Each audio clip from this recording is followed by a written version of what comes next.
Hola grupo EPJA, ¿cómo están el día de hoy? Esperamos que se encuentren muy bien en toda esta situación. Digamos que para no dejar olvidado el proceso que nosotros llevamos, vamos a continuar con el proceso de formación de incidencia y hoy, el día de hoy, vamos a hablar acerca de toda la normatividad que tiene la EPJA en el ordenamiento jurídico colombiano. Entonces, vamos a ver cuál es la tabla de contenidos de nuestra exposición.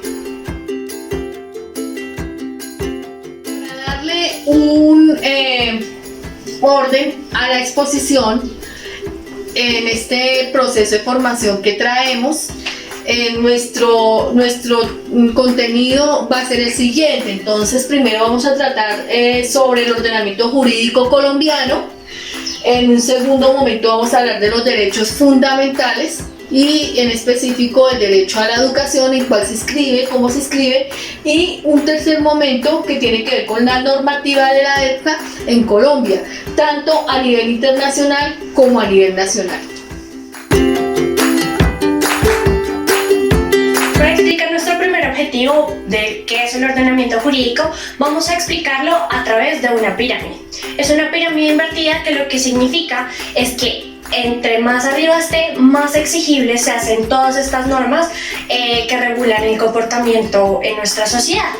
Entonces, primero tenemos el bloque de constitucionalidad, que de él hacen parte los tratados internacionales y convenios internacionales, la constitución política y las sentencias de la Corte Constitucional.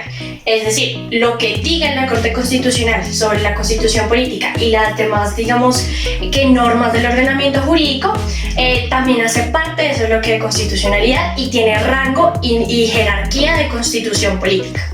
Luego tenemos las leyes y los decretos leyes. Las leyes son las que hace el Congreso y los decretos ley son los que hace el presidente con algunas facultades extras que a veces se le otorgan. Luego tenemos los decretos, que son los que expide el presidente de la República. Luego tenemos las resoluciones, que son las que expiden algunos organismos. Y luego tenemos ya la normativa a nivel territorial. Bueno, entonces, para continuar con nuestro tema sobre el derecho a la educación, enfocado y enmarcado en el tema de la EPJA, es fundamental para nosotras reconocer, y creo que para todos reconocer, que a pesar de que los derechos fundamentales no tienen una definición exacta, sí están enmarcados en su concepto y en su concepción dentro de 4 grandes elementos.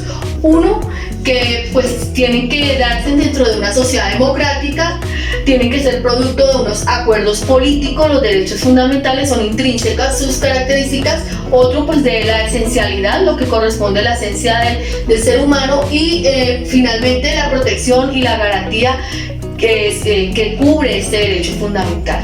Bien, ¿cómo es que comenzamos a hablar de estos derechos fundamentales? Aquí es importante, en este proceso que llevamos de alguna manera de capacitación y de formación, reconocer que estos derechos fundamentales pues obedecen a un proceso histórico que han requerido precisamente ser reconocidos dentro de 4 momentos.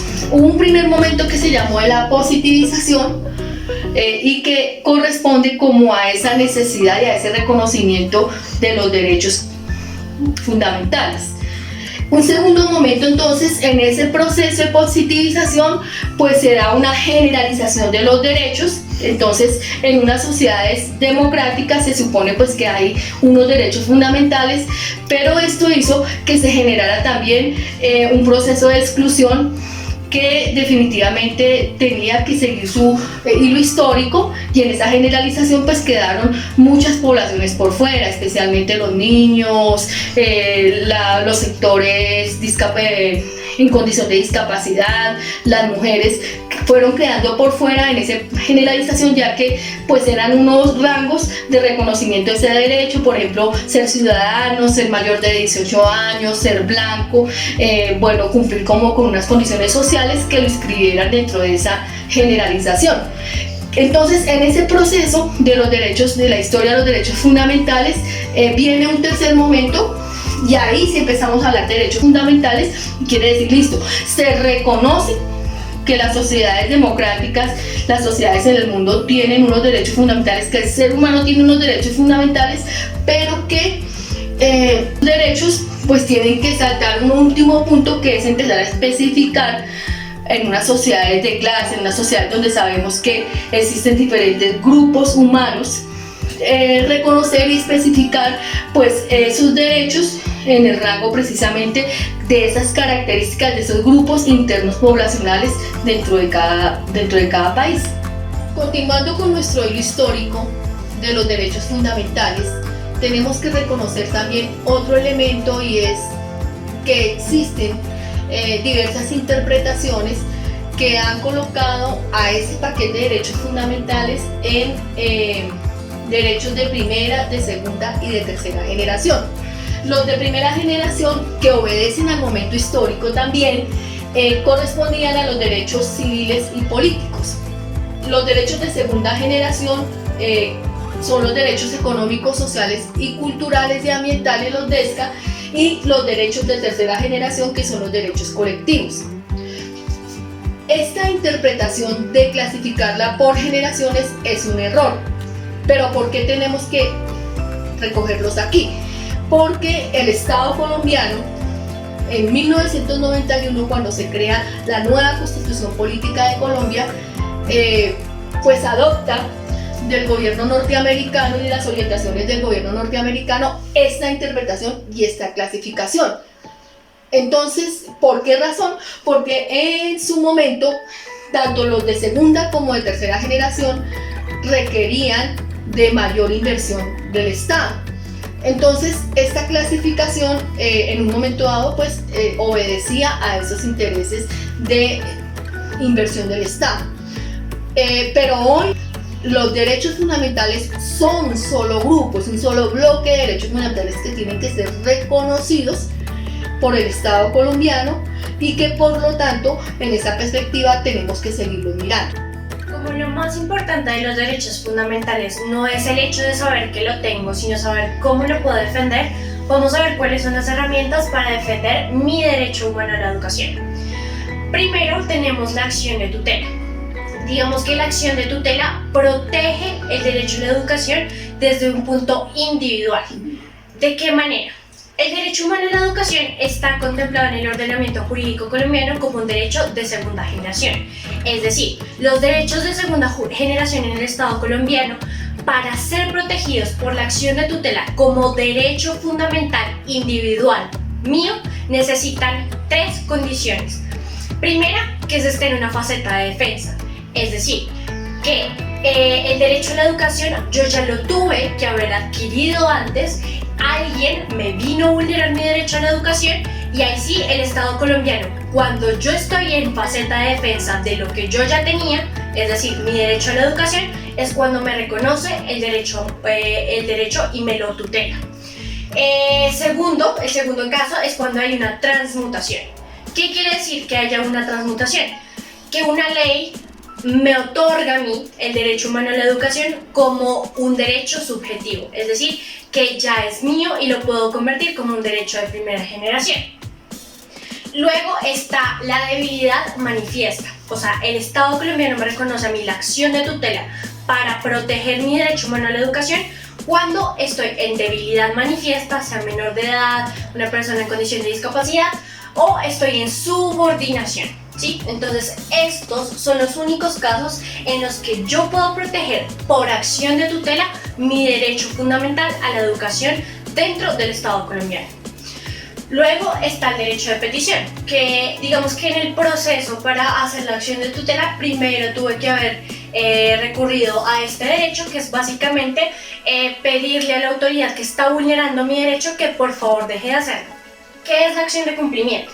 La acción de cumplimiento básicamente es una acción que yo puedo ejercer como ciudadana cuando no se estén ejerciendo las medidas necesarias que dicen las leyes o que dice la administración pública respecto al derecho humano a la educación. Lo que yo hago es exigir el cumplimiento de la ley que me está otorgando a mí un derecho y que no se está cumpliendo. Luego están las acciones populares o de grupo. Entonces, en este sentido se defiende el derecho humano a la educación cuando es una vulneración más general a un grupo poblacional en específico y ya no se convierte en un derecho individual por defender. Entonces, de esta manera es que nosotros podemos proteger el derecho humano a la educación en el ordenamiento jurídico colombiano. Sin embargo, digamos que sí cabe notar que todavía para proteger el derecho humano a la educación como fundamental, como un derecho individual, le falta mucho a Colombia por recorrer para que sea un derecho realmente que todos puedan exigir y que todos estén en condiciones de exigir.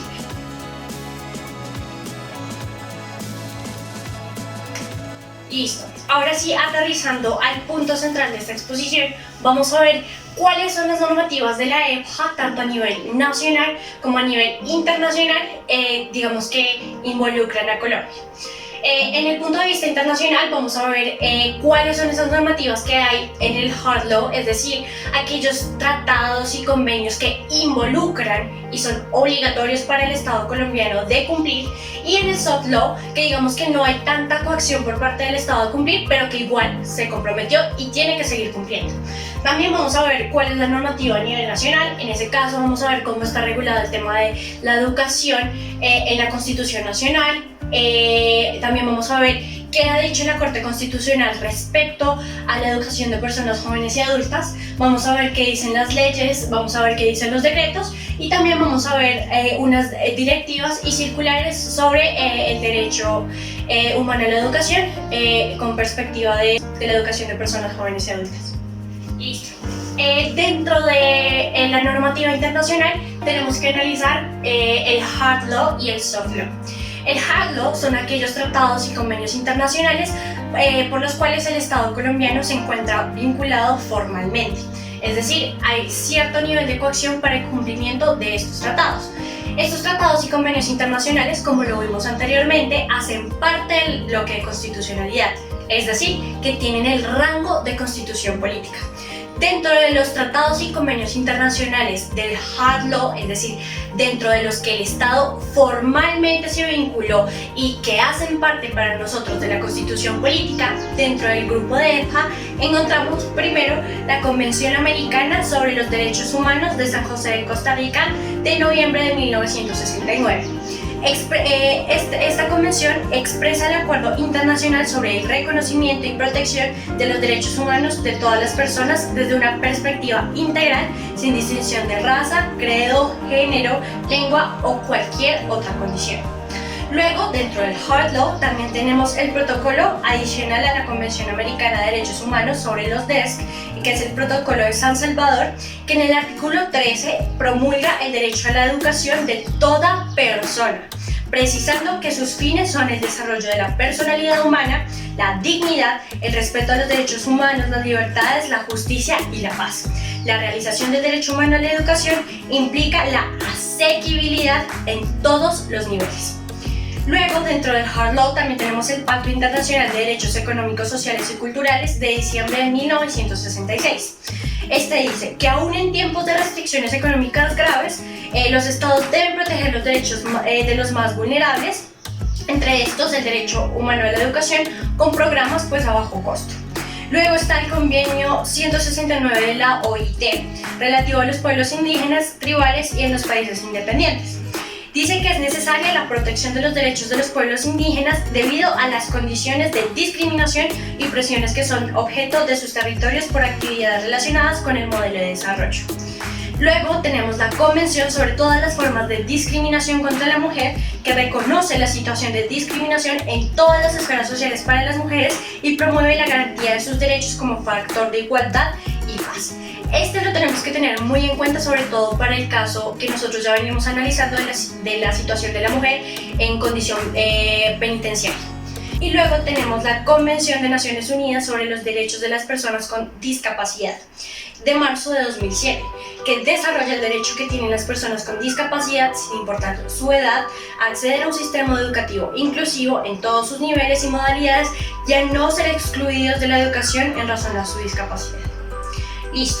Dentro de la normativa de soft law, que este es un derecho blando, que son las pautas, las recomendaciones, pero que su incumplimiento por parte del Estado colombiano no tiene unas repercusiones tanto jurídicas, sino más bien políticas. Por lo tanto, también es importante tener en cuenta este factor.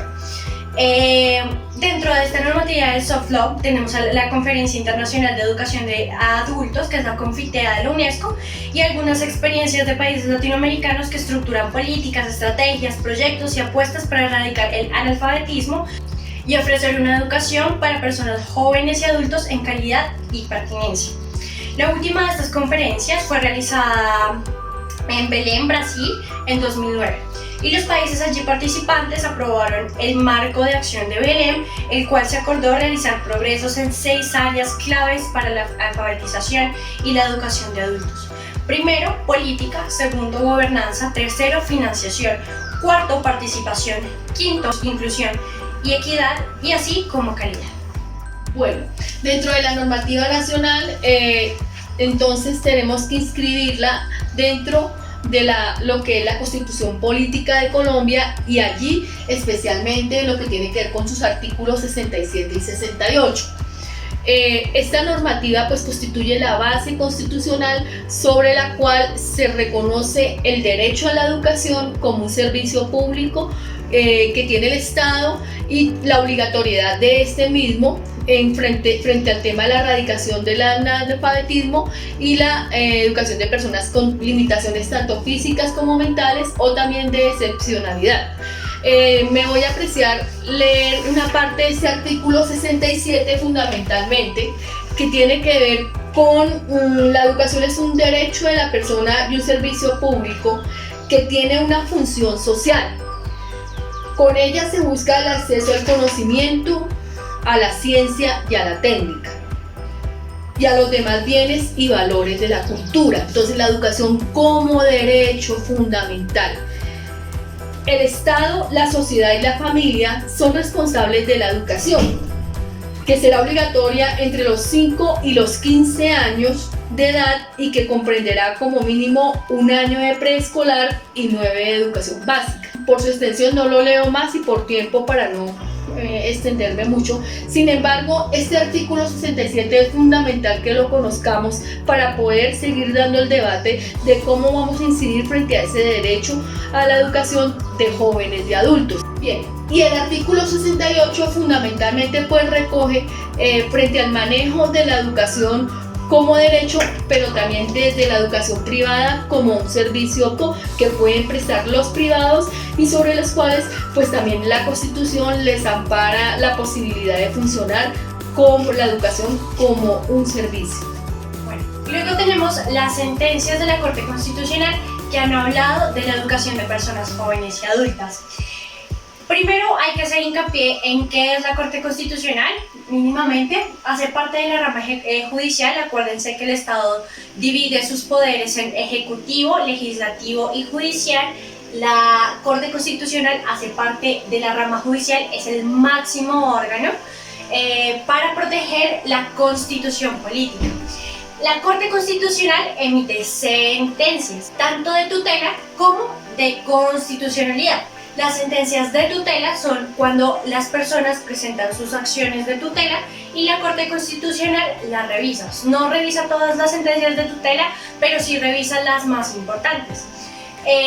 Luego tiene las sentencias de constitucionalidad, que es cuando las personas ejercen una acción que se llama la acción pública de constitucionalidad para, digamos que cuando haya una ley, un decreto que vaya en contra de la Constitución, las personas digan: Corte Constitucional, por favor, sáquelo del ordenamiento jurídico.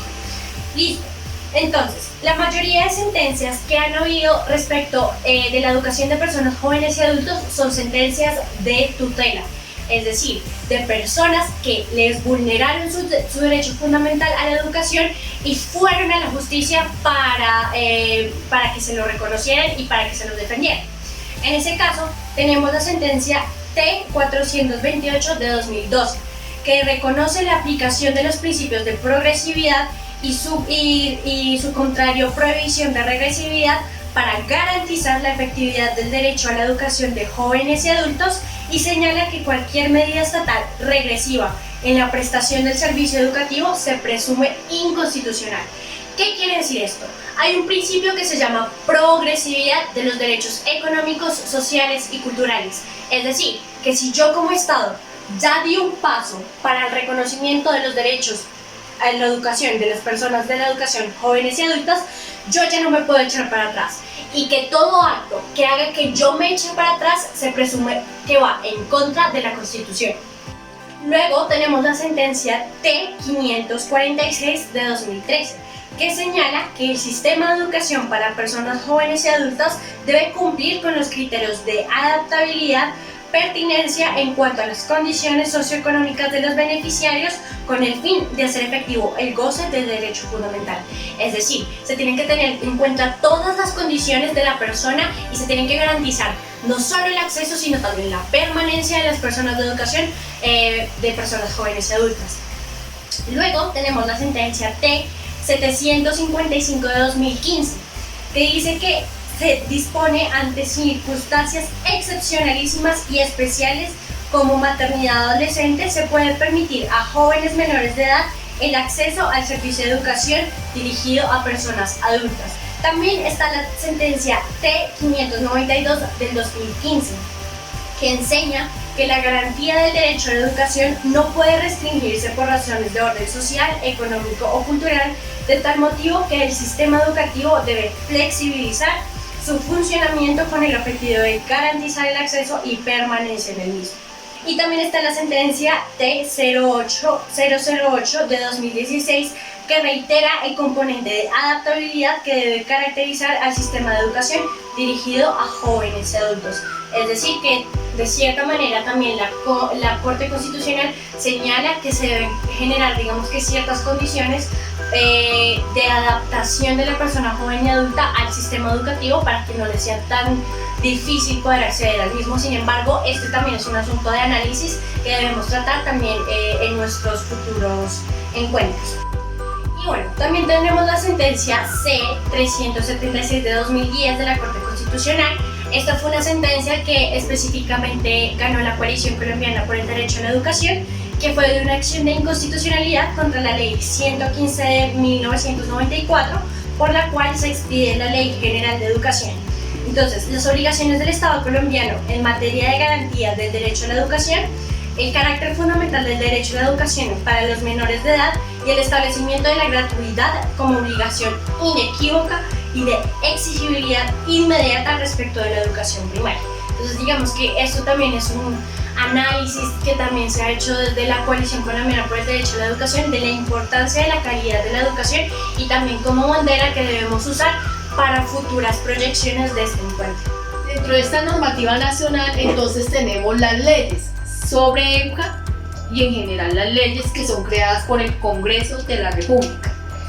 En este caso, para el caso de la educación para jóvenes y adultos, existen un grupo de leyes. La primera tiene que ver con la Ley 21 del 91, que es una ratificación del convenio con la Organización Internacional del Trabajo. La segunda ley, que es la Ley 70, la Ley de Educación, y que tiene que ver sobre todo con las comunidades afrocolombianas en este proceso de su garantía del derecho a la educación. Tenemos la Ley 115, la Ley Madre del 1994, que define y establece los objetivos para la educación de jóvenes y adultos. Existe la Ley 715 del 2001, que se refiere al tema de la descentralización de los recursos y donde son los municipios quienes quedan a cargo de la financiación de la educación desde este punto de vista. Y tendríamos la Ley 381 del 2010, que se refiere a todo lo referente a comunidades indígenas, protección, preservación y la garantía de la educación desde los grupos indígenas en Colombia. Y pues finalmente en este grupo de leyes está la Ley 1448 del 2011, que es la ley de protección, la ley de víctimas y restitución de tierras, que igualmente en uno de sus capítulos establece el tema de la educación para todas las personas víctimas del conflicto armado en Colombia. Para seguir en el recorrido de nuestro plan de formación sobre la normatividad de la educación de personas jóvenes y adultas, vamos a ver qué decretos regulan este tema. Primero que todo, hay que notar que los decretos son expedidos por el señor presidente de la República. Estos secretos están en nuestra tercera cuadrito de la pirámide. Y el primero que vamos a tratar es el decreto 804 de 1995. Este reglamenta la atención educativa para grupos étnicos, resaltando los criterios concertados para el nombramiento de docentes en comunidades negras y para el desarrollo de la infraestructura física. Luego tenemos el decreto 2249 de 1995 también, que conforma la Comisión Pedagógica de Comunidades Negras a nivel nacional y en los departamentos con los cuales deben concertarse las políticas de etnoeducación. Luego tenemos el decreto 3323 de 2005, en el que se reglamenta el proceso de selección mediante concurso para el ingreso de etnoeducadores afrocolombianos y raizales a la carrera docente. Luego tenemos el decreto 2046 de 2007, en el que se crea la Comisión Nacional de Trabajo y Concertación de la Educación para los Pueblos Indígenas en desarrollo del artículo 13 del decreto 1397 de 1996. Luego tenemos el decreto 2957 de 2010, en el que se expide un marco normativo para la protección integral de los derechos del grupo étnico rom y gitano. Luego tenemos el decreto 408 de 2011, en el que se asegura el acceso y permanencia a la población víctima de conflicto a través de medidas como la extensión de costos académicos en instituciones educativas oficiales, la entrega de útiles escolares o uniformes y la contratación del servicio de transporte. Luego tenemos el decreto 1075 de 2015, que es un decreto único reglamentario del sector educación. Incorpora en su estructura los contenidos del decreto reglamentario 3011 de 1997 y específicamente en el capítulo 5, sección 3, habla de la educación para adultos y otros. Por último tenemos el decreto 1421 de 2017, en el que se reglamenta el marco de la educación inclusiva en atención a la población con discapacidad. Es una atención a la educación adulta de las personas con discapacidad. Entonces digamos que como características generales podemos ver que los decretos especifican más ciertas cosas reglamentarias que lo que se puede ver con las leyes, la Constitución y lo que va más arriba. Es decir, que a través y a medida que nuestra pirámide va bajando, va regulando asuntos más técnicos y más importantes, y ahí es donde en esos asuntos técnicos importantes es donde tenemos que tener mucho cuidado, porque es donde se ejercen las mayores violaciones a los derechos fundamentales. Entonces es muy importante tener en cuenta todo este análisis para, digamos que contrarrestar lo que esté más bajito con la pirámide con lo que esté a nivel más superior. Bueno, y finalmente, dentro de esta normativa nacional, tenemos las directivas y circulares sobre EPJA que en estas últimas décadas han salido. La primera pues tiene que ver con la 014 de 2004, que tiene que ver con el establecimiento para el manejo del Programa Nacional de Educación de Jóvenes y Adultos y el programa de alfabetización.